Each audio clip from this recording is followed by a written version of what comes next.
எல்லாரும் இதே மாதிரி என் தாய் தாப்படி சந்தோஷமா அந்த இடத்துல கூடி நாங்கள் வணங்கிட்டா எல்லாருக்கும் எல்லா பிரச்சனையும் என் தாய் தாப்பன் மருந்து தீர்த்து வைங்க. இந்த மருந்து கொடுத்த வரத்தை கொடுங்க அத்தா இருக்குது என் தாய் என்னை பெத்த அம்மா தாய் அப்படின்னு கொடுங்கத்தா.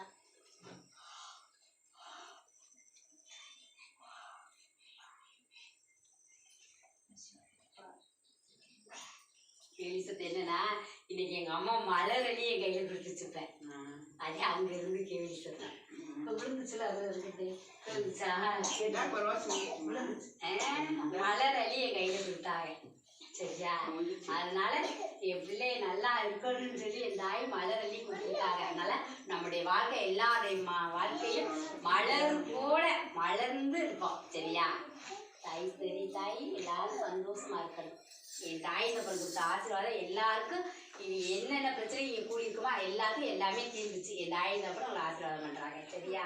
ஏன்னா அம்மா இன்னைக்கு ஒவ்வொன்றா இன்னைக்கு மலர் அப்படியே தாய் காலை விழுந்துச்சு. அப்போ அப்பா கொடுப்பேன் இப்போ அப்படியே மலர் அள்ளி என் கையில் கொடுத்து அப்போ விழுந்துச்சா அதே என் கையில் கொடுத்துருக்கு கீழே அப்போதே நான் கண்ண முடியல அப்போ நான் கண்ண முடியிருந்தேன். அப்போ என் கையில் அள்ளி மலர் அள்ளி சரித்தா ரொம்ப சந்தோஷப்பா. இந்த குடிக்க எல்லா பிள்ளைகளுக்கும் எல்லா விதத்துலையும் எங்கள் அம்மா நல்லது செஞ்சு ஒவ்வொருத்தவளையும் இந்த எனக்கு எப்படி இந்த தாய் வந்து எனக்கு வந்து எல்லாம் செஞ்சுட்டு இருக்காளோ அதே மாதிரி உங்கள் எல்லாருக்கும் சேர்ந்து இந்த ஆட்டாட்டை நான் அன்றும் பாடு வேண்டிக்கிறேன்.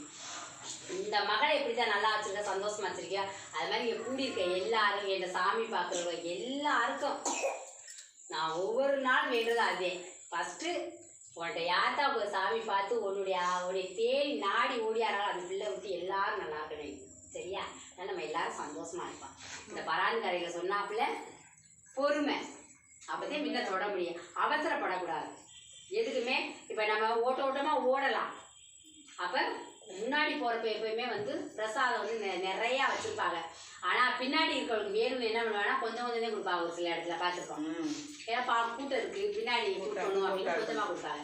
இதே நம்ம கடைசியில் இல்லைன்னு நினச்சிட்டு போனோம்னா இங்கே நிறையா இருக்கும் மிச்சப்பட்டிருக்கோம். நம்மளுக்கு நிறையா அள்ளி கொடுப்பாங்க. அது மாதிரி நம்மளுடைய பொறுமை நம்ம இந்த தாயை பொறுமை ஆகணும். ஏன்னா நான் 1.5 வருஷம் போன பிறகுதே இந்த தாய்